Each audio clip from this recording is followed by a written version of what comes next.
Godzilla vs. Kong is the fourth movie in the Monsterverse and features two heavy-hitting titans battling out on the big stage. It all starts when Godzilla starts wreaking havoc randomly and nobody knows why, so they bring in the king from Skull Island against it to try and save humanity. So this time Godzilla is represented not as a hero or a savior of the people, but more of a villain in a sense. Team Soy Sauce, what happened to your shelter? Godzilla! Sorry? Gotta put that in for old time's sake. But I guess that's what the people were like in this movie. I mean, they were pretty scared of Godzilla. But anyway, just so you guys know, this will be the last time I'm recording in this room. I mean, the setup, it's not great, it's okay, but I believe that the next setup will be much better. And also, I've kind of changed my thumbnail design and title wording as well, but more on those things later in the video. So, Godzilla vs. Kong. I've been anticipating this movie ever since I saw Kong Skull Island and that post-credit scene which kind of tied it in with this Monsterverse, and ultimately leading up to Godzilla vs. Kong.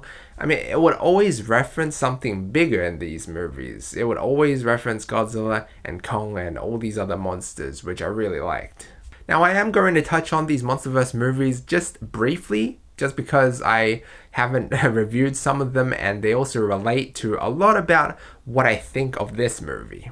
But personally, I was a big fan of Skull Island. Not too much the other two Godzilla movies though, mostly because in Skull Island, it had people I cared about, there was emotion, the story was interesting, and I mean, it was like a trek in an island filled with monsters, so I mean, the action was there as well. As for the two Godzilla movies, the first one was decent. It was okay, I enjoyed it because it had some people that I cared about. But I can't say the same for King of the Monsters. Even though the action scenes were great to see, there really wasn't anyone that I cared for, and the storytelling, there was a lot of pretty boring storytelling in there too. And I gotta say, Godzilla vs. Kong kind of follows the same footsteps, more so even. Now, don't get me wrong, I still really enjoyed this movie, and I love how there's more to it, it's not just Godzilla vs. Kong, and it kind of follows like the last movie, the post-credit scene. I'm not going to get too much into this though, because I don't want to reach spoiler territory, but basically, I went into this expecting more, like it's not just Godzilla vs. Kong, right? And I was right. I mean, the film definitely satisfied me in that regards. The action scenes were amazing to watch, paired with the deafening noise that you would expect these two big titans to make. And I mean, the parts that everyone wanted to see, they were glorious.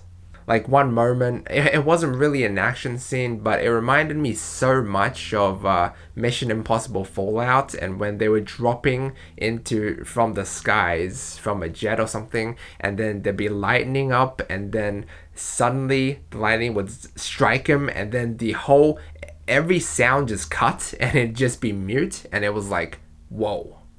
We had something quite similar to that here, and I mean, you have to watch this in cinemas. Like, it was so loud with the loudspeakers, 3D audio, and just it was so loud at some points that the chairs started to rumble in a way.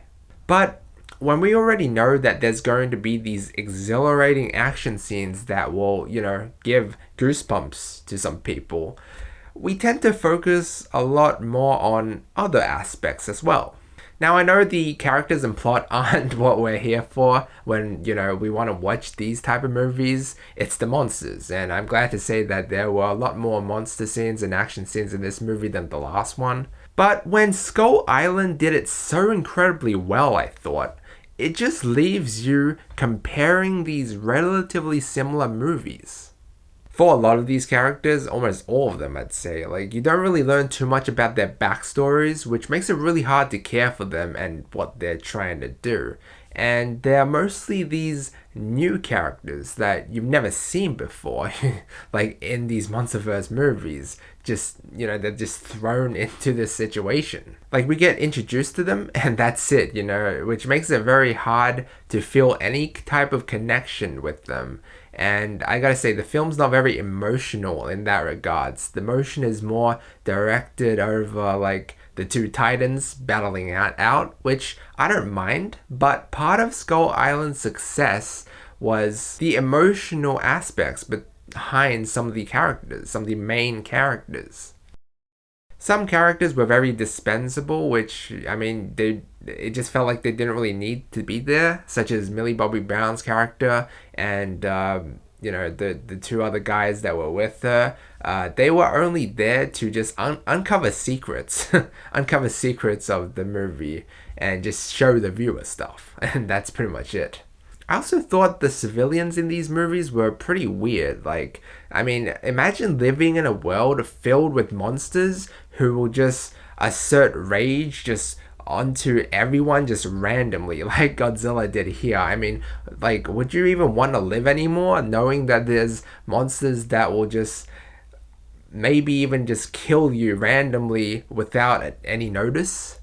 And in this movie, there was one scene where everyone was evacuating the city, right? And we got to saw that, and like before the fight even happened. And then halfway through the fight, we still see people in buildings working. We still see them on the streets just minding their own business, not even knowing that there's this huge monster showdown going on. Like, that part, it just doesn't really make too much sense, We saw people evacuating. Why didn't they know? But yeah, overall, look, the parts that were important were done really well. The story, it was kind of confusing at some parts. The characters weren't the most interesting. But I guess the parts that did matter were pretty damn good. I'm going to give Godzilla vs. Kong a B. Something like that. But anyway, like what I was saying, like at the start of the video, I am moving soon. That's why it's kind of sad, but this will be the last time. I mean, I've had a few memories here, from the first videos that I ever created 2 years ago, which were really bad if I compare them to the movies that I'm creating, or not the movies, but the videos I'm creating now. Like, I even reviewed Godzilla King of the Monsters, and rewatching that now, like, the mic wasn't that good, the video quality was I mean, I didn't really have a real tripod back then, so the angle was just kind of not straight, and I felt like I could have talked a little bit more about that movie having seen it again. But anyway, this is the end of the setup. I mean, there's going to be another video later on that will have the setup that I recorded a while ago, but will upload pretty late, but that's pretty much it. I'm going to be moving to a new house, and the setup, I'm going to try to make it as best as I can, but I don't think I'm going to have this monitor with me anymore. And also, with the movie thumbnail and title change, that's all due to me kind of changing things up, because I noticed that YouTube analytics and the algorithm hasn't been recommending any many videos with the title "My Thoughts" after, which I'm just doing it as movie reviews now, just because I feel like the algorithm will recommend my movies more, and I might get more views and comments, because it just feels like I'm uploading stuff, and literally, like in the last 16 videos or 12 videos, I've only got like one comment, and I had hardly any views. So yeah, I'm just gonna change things up. I think the thumbnails look pretty clean now. I can make them look like that and have the same kind of look. So we'll see how it goes. But anyway, guys, thanks so much for watching. Leave me a comment below on your thoughts, and like and sub if you enjoyed. And as always, feel free to check out any of my previous videos. Until next time.